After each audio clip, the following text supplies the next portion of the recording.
This is RIDE, the Robot Interactive Display Environment. The idea behind RIDE was to create a control interface for robots which blends high-level supervisory control and lower-level direct control of the robot's motors in order to allow a single person at a single machine to control a large number of robots efficiently.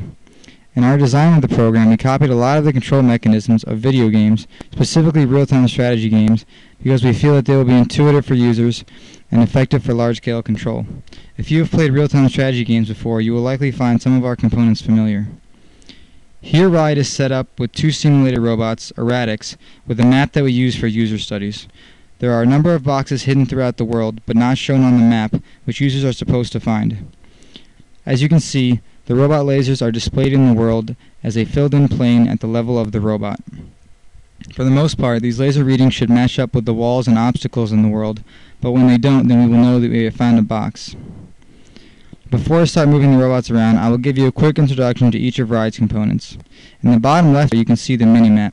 It displays where the robots are, as well as a portion of the map which has been discovered so far in a fog of war-like fashion. You can also navigate around the environment by clicking on the minimap.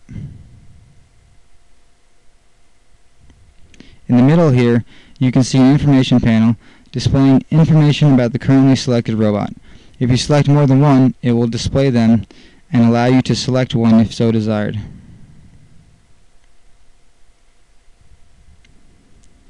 Next to this, we have the task panel.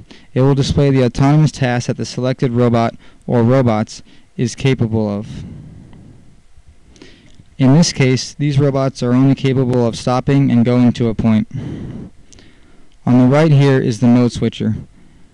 I will demonstrate the mode switching capabilities of RIDE later. On the mini bar across the top, we have a file menu, help menu, some buttons for controlling the camera, and buttons for toggling certain features on and off, like laser visualization. We also have a menu at the top right here for selecting a robot by name.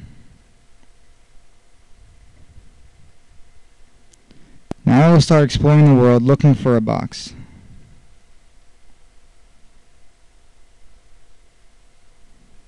As you can see, as the robot moves, a trail of where it has been is left behind. We call these breadcrumbs, which can be used to see what path the robot has taken.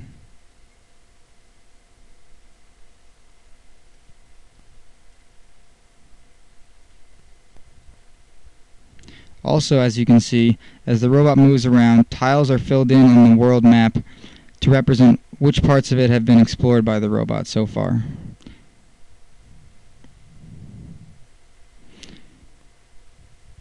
Here I have found a box, as you can tell by the gap in the robot's laser readings, as well as the notification that has popped up.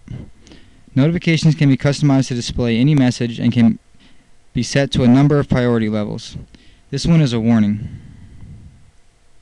So far I have been operating RIDE in supervisor mode. This mode is good for high-level control of mini robots, but if I want direct control over a single robot, RIDE also has two direct control modes. If a robot were to get stuck or path planning did not work for some reason, the user can switch to direct mode and control the robot motors directly. Here I am in third-person direct mode.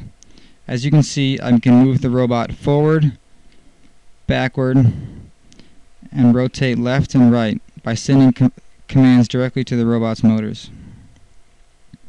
Also, as you can see, the task panel has been replaced by a different component. This is the proximity panel, and it indicates how close the robot is to objects and in which direction.